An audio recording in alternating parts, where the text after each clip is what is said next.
اسی طریقے سے مجتہد وہ ہے جس کو کتاب و سنت کے قاعدے یاد ہو جاتے ہیں. اب اسے قاعدہ یاد ہے کہ اگر فرض رہ جائے تو پھر نماز ختم ہوگی بس. اگر واجب رہ جائے تو سجدہ سہو کرنے سے نقصان پورا ہو جائے گا. اگر سنت رہ جائے تو نماز ہو جائے گی، صرف یہ کہ اس سنت کا ثواب نہیں ملا جو رہ گئی. اب مجتہد سے آپ نے پوچھا، وہ پہلے یہی دیکھے گا کہ سبحان ربی العظیم پڑھنا فرض تھا یا واجب تھا یا سنت یا مستحب تھا. اب وہ کہے گا کہ یہ فرض نہیں تھا، نماز ٹوٹی نہیں. یہ واجب بھی نہیں تھا، سجدہ صاحب بھی لازم نہیں ہوا. یہ سنت تھا پڑھنا، اس لیے نماز ہو گئی، البتہ اسے ایک سنت کا ثواب نہیں ملا. گناہ ہوا یا نہیں تو چونکہ اللہ کی یہ خاص رحمت ہے کہ اللہ تعالیٰ بھول کو معاف فرما دیتے ہیں. بھول کے کیا نا، جان بوجھ کے تھوڑا کیا ہے. اس لیے گناہ بھی اس مسئلے میں ہم حنفی ہیں، یہ جو نیا پیش ہے. تو ہم اہل سنت والجماعت حنفی مسلک سے تعلق، اسی لیے رسول اقدس صلی اللہ علیہ وسلم نے اپنے صحابی حضرت معاذ رضی اللہ تعالیٰ کو یمن بھیجا. کس علاقے میں بھیجا؟ یمن. تو یمن کے بارے میں آپ کو علم ہوگا کہ یمن والے سارے پنجابی بولتے تھے یا سرائیگی؟ عربی بولتے تھے سارے. اور قرآن حدیث کس زبان میں ہے؟ عربی میں. تو حضرت معاذ رضی اللہ سے پوچھا کہ جب کہ وہاں مسئلہ نیا پیش ہے تو کیا کرو گے؟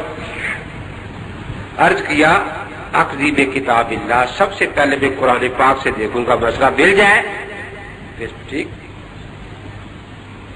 فرمایا فإن لم تجد فیہ، اگر قرآن پاک میں تجھے مسئلہ نہ ملے پھر کہ بے سنت رسول اللہ صلی اللہ علیہ وسلم، پھر آپ کی سنت سے لے لوں گا. کہ فإن لم تجد فیہ، اگر سنت بھی نہ ملے پھر کیا کرے گا؟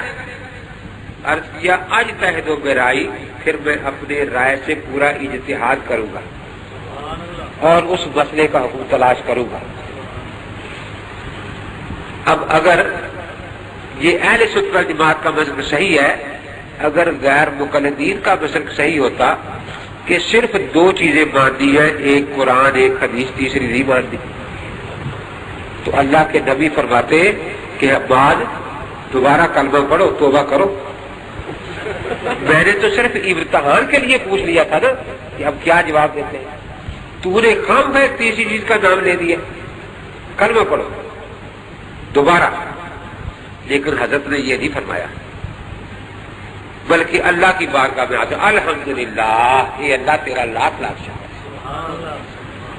الذی وفق رسول اللہ لما یرضی بہ رسول اللہ، جس نے میرے قاصد کو ایسی بات کہنے کی توفیق عطا فرمائی ہے کہ میرا دل ٹھنڈا ہو گیا.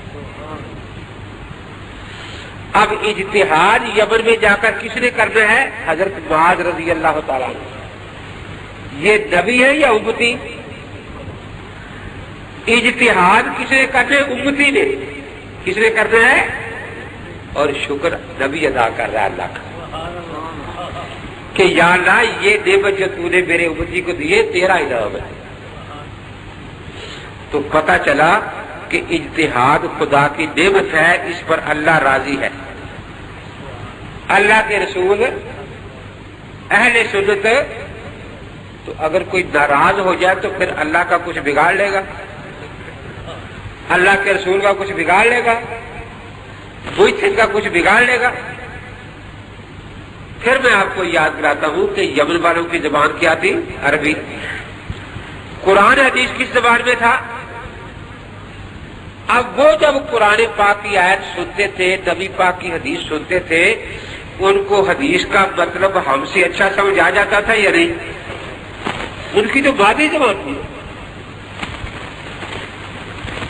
جب شروع میں انگریز یہاں آئے تو یہاں کی زبان تو